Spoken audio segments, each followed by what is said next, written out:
En el anno 37 después de Cristo, un senador romano entra al palacio imperio para una cena de estado. Es uno de los hombres más ricos del mundo conocido, comandante de legiones, dueño de tierras que se extienden por provincias enteras. Pero esa noche descubrirá que su poder no significa absolutamente nada. Porque cuando el joven emperador de 24 años falla su mirada en la esposa del senador, todo cambia en un instante. El emperador no pide permiso. Simplemente se levanta, camina hacia ella, y la toma de la mano. La conduce a otra habitación mientras los invitados permanecen inmóviles en sus asientos. El esposo no puede protestar. No puede siquiera mostrar ira en su rostro. Debe seguir bebiendo vino, debe sonreír, debe agradecer al emperador por el honor de estar presente en su palacio.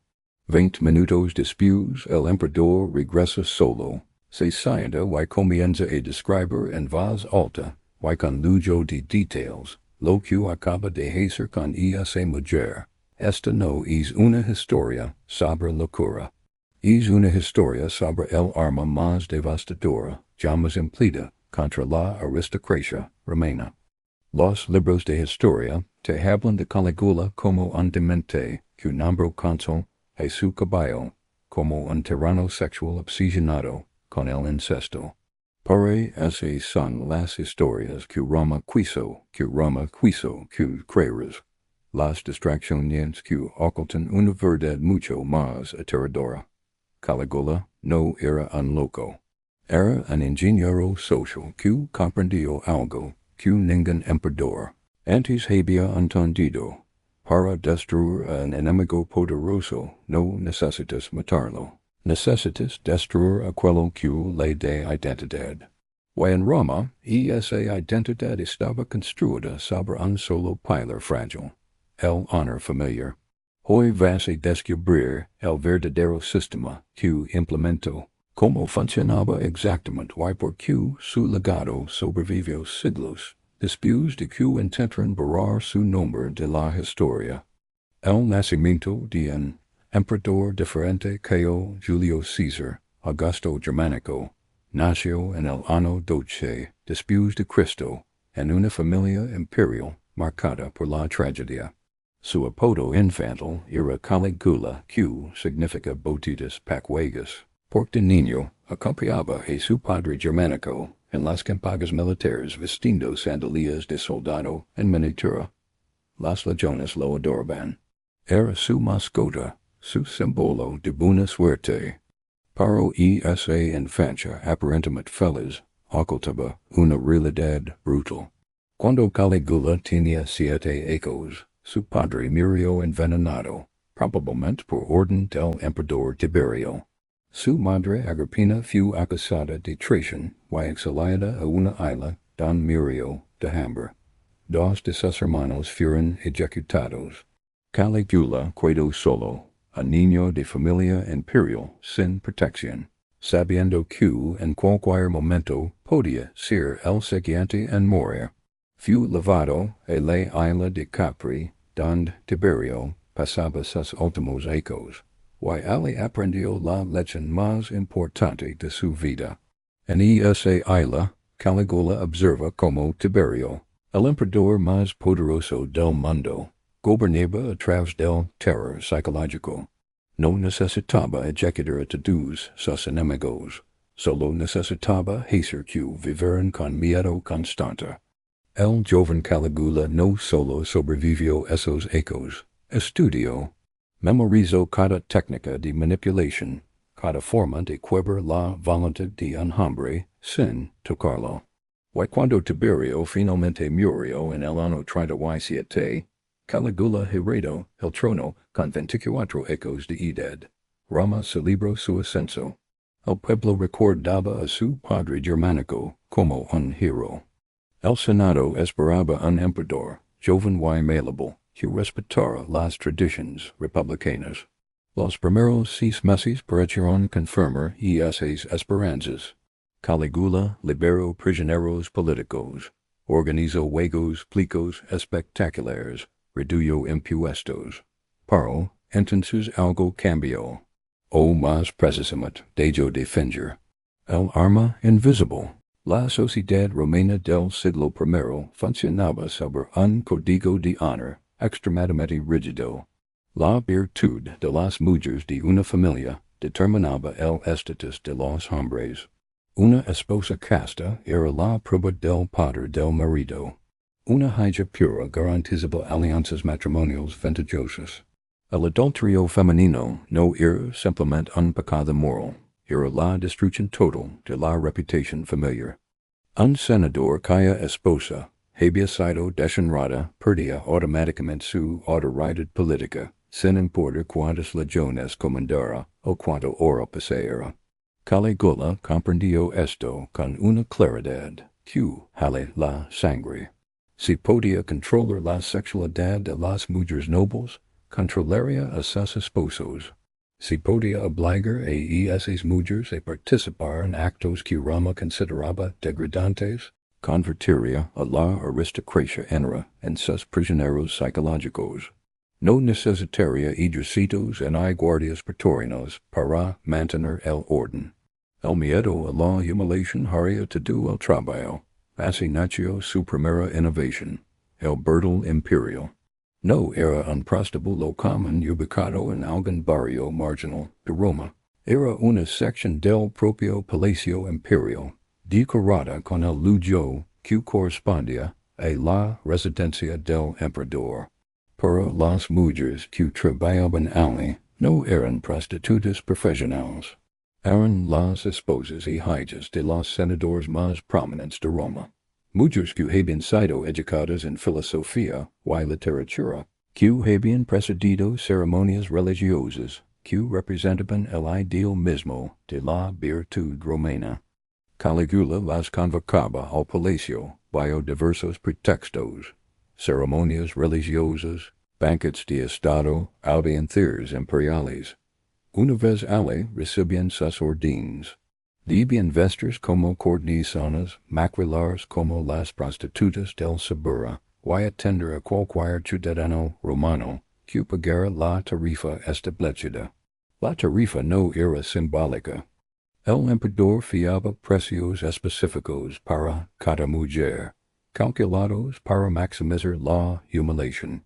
Una matrona de familia patricia podía costar menos que una liberta, simplemente porque eso aumentaba su degradación. El historiador Suetonio, escribiendo décadas después de la muerte de Calígula, documenta ese sistema con un horror apenas contenido. Describe cómo el emperador enviaba invitaciones a los esposos, informando que sus esposas estaban prestando un servicio al imperio. Los maridos eran obligados a asistir a banquetes en las mismas habitaciones donde sus esposas trabajaban.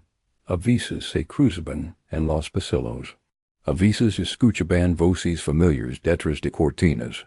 Y no podían hacer absolutamente nada.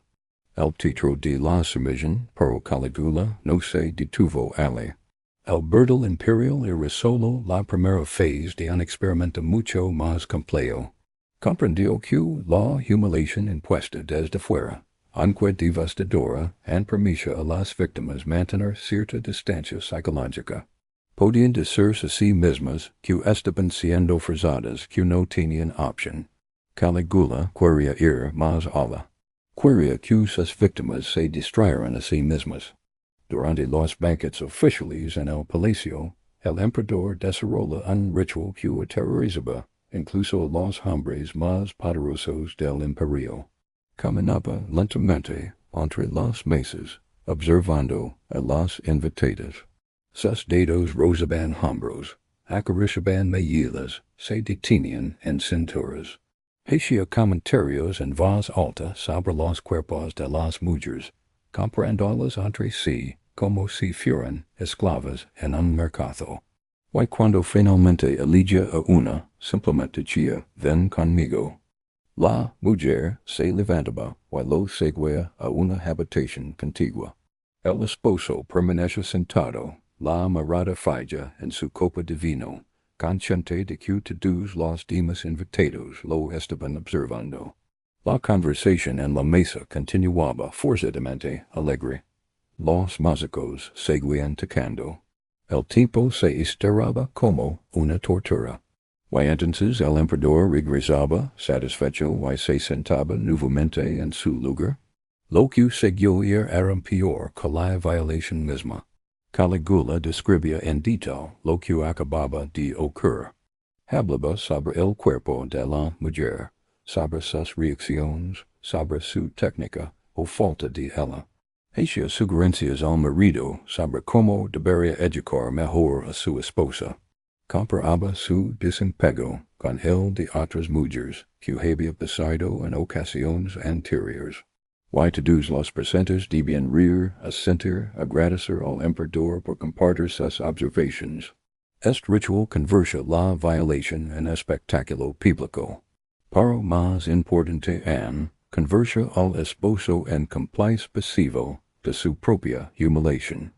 Porque al permanecer sentado, al seguir bebiendo, al no reaccionar, el hombre internalizaba su propia impotencia.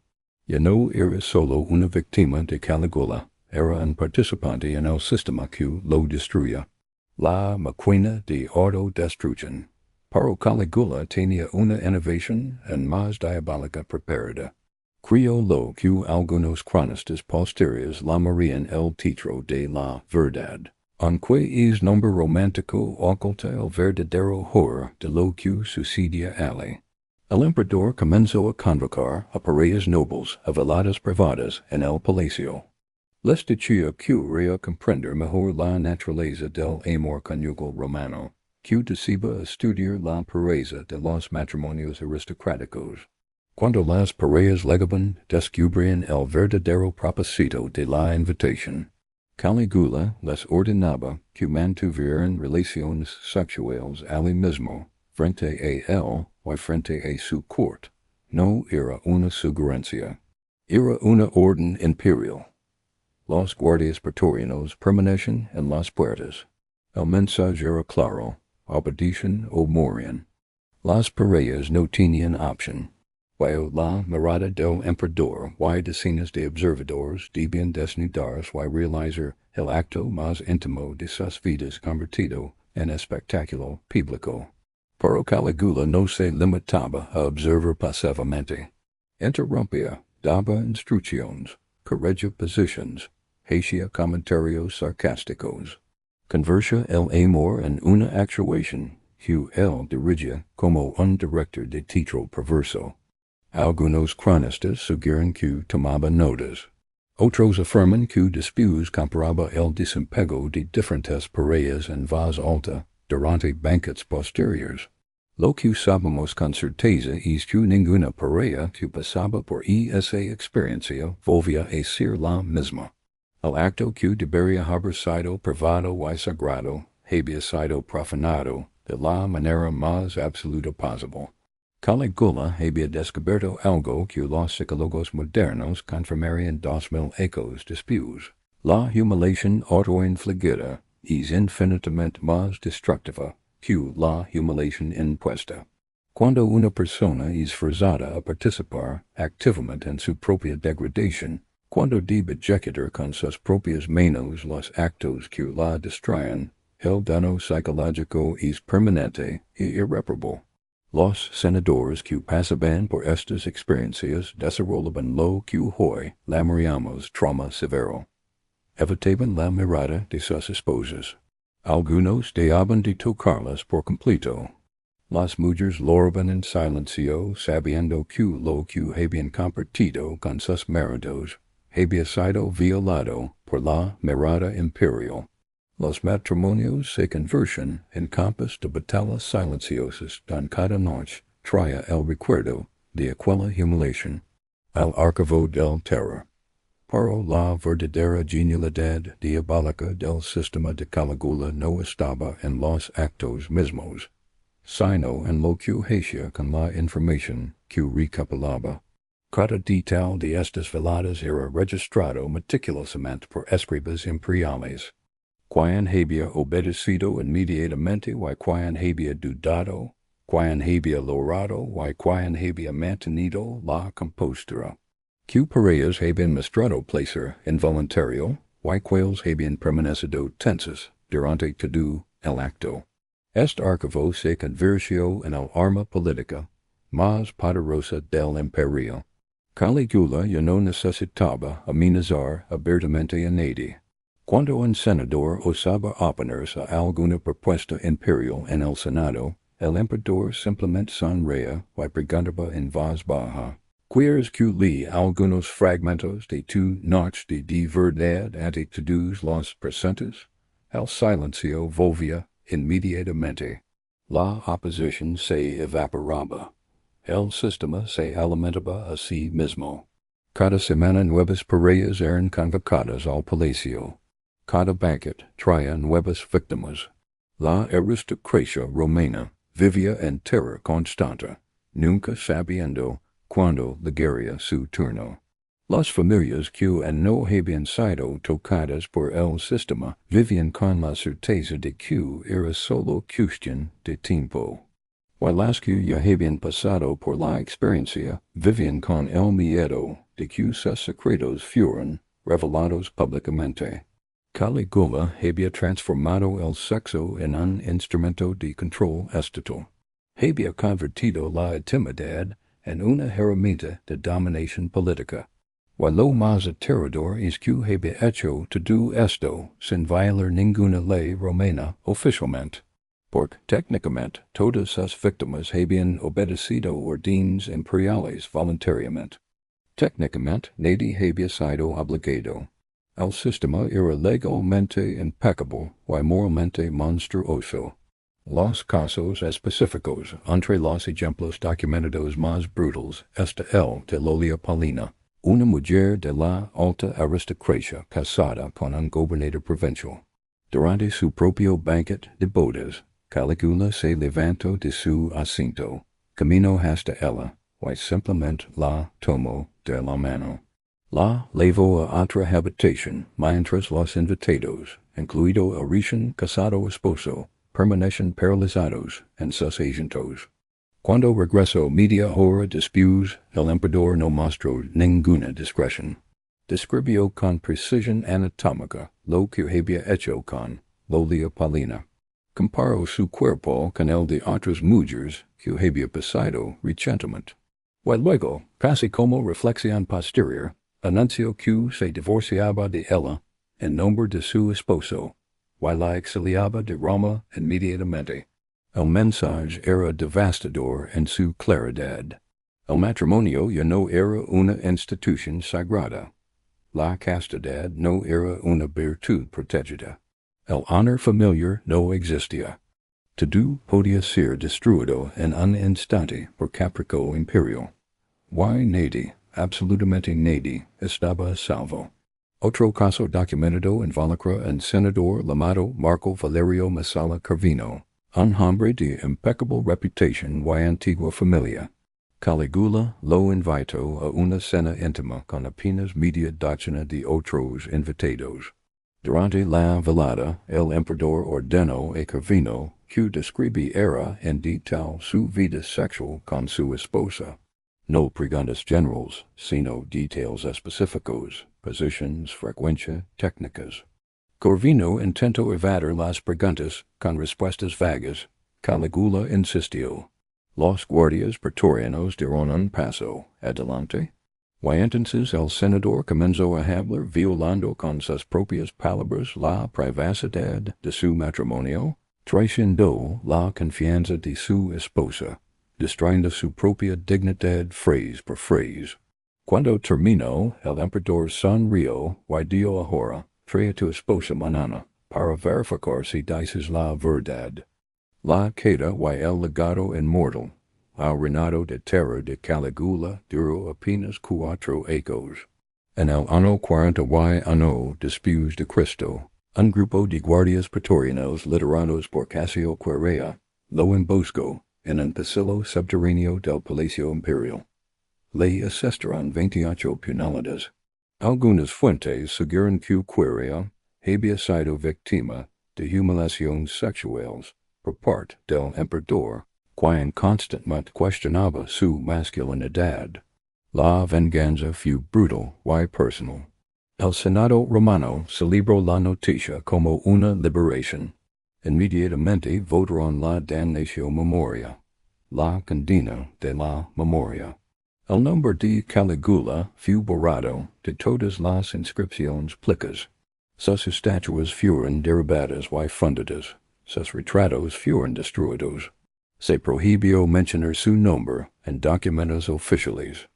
Roma intentó borrar toda evidencia de que el emperador había existido, pero cometieron un error fatal. No destruyeron el archivo. Nadie se atrevió a hacerlo. Por el archivo contenía los secretos de prácticamente toda la aristocracia romana. Los senadores sabían que sus nombres estaban allí, que sus actos más vergonzosos habían sido documentados con precisión. Y aunque Calígula había muerto, esos documentos seguían existiendo. El miedo que había creado sobrevivió su muerte. Los cronistas de las décadas posteriores, especialmente Séneca y Dion Casio, describen una aristocracia profundamente traumatizada.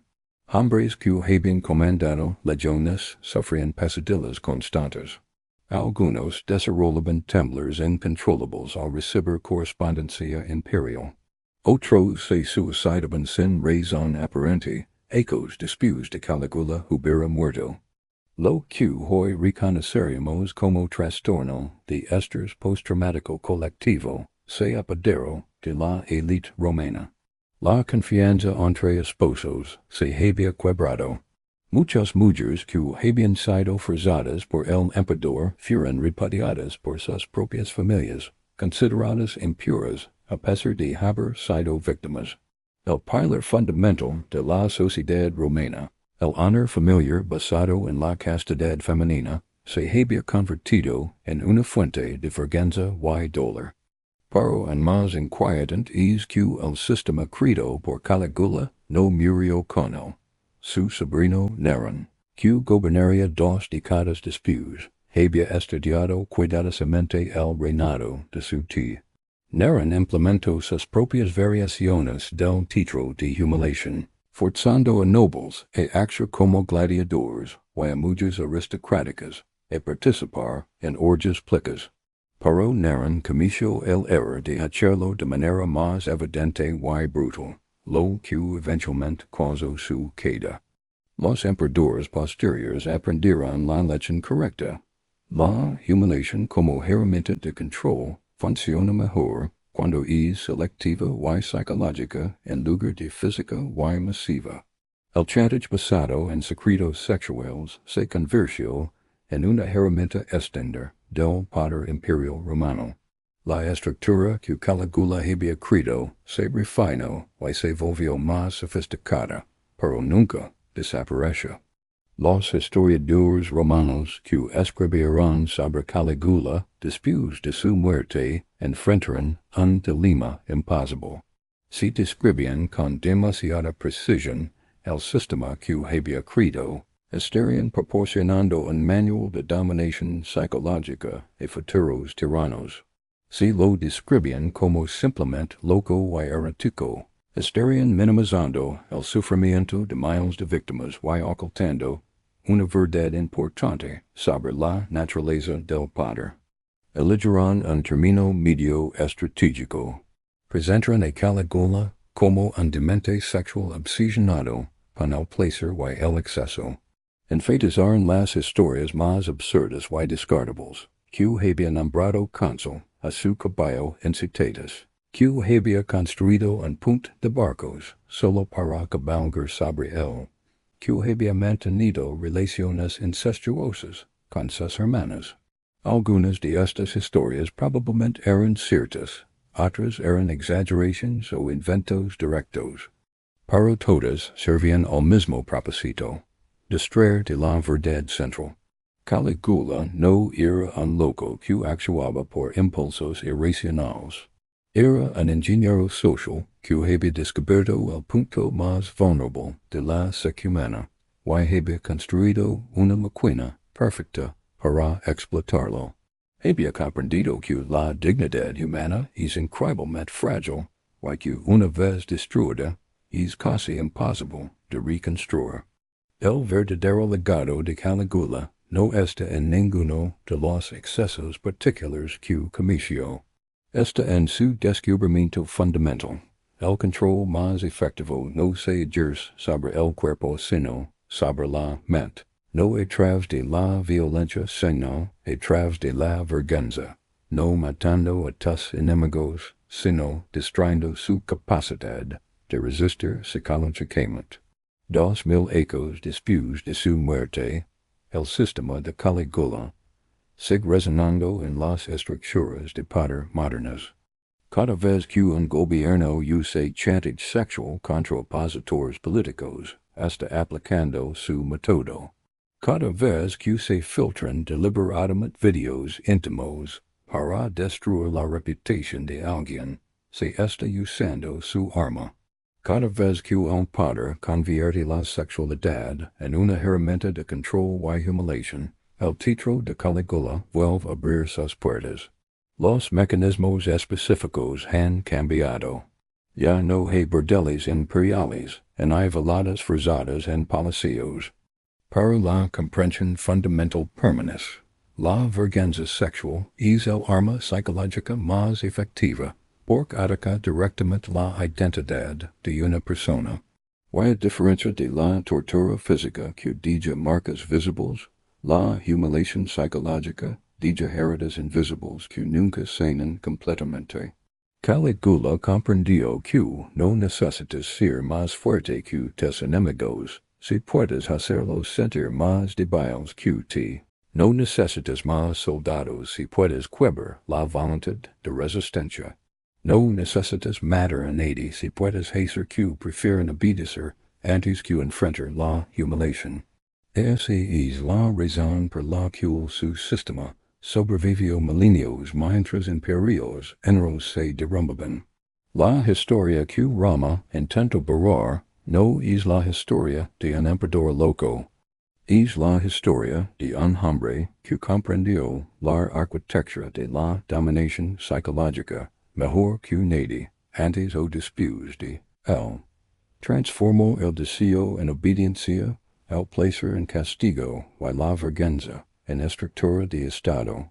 Descubrió que el verdadero poder no radica en lo que puedes hacer a las personas, sino en lo que puedes hacer que se hagan a sí mismas.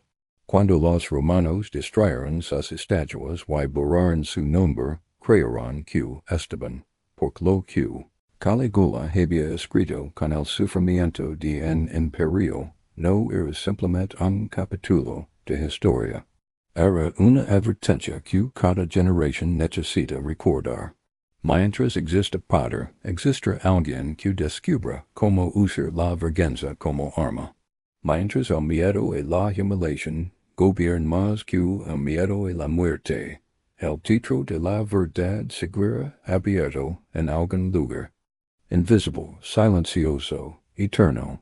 Y esa es la razón por la que la verdadera historia de Calígula importa más que nunca. No para celebrar su ingenio diabólico, sino para reconocer el arma cuando vuelva a aparecer. Porque siempre vuelve a aparecer.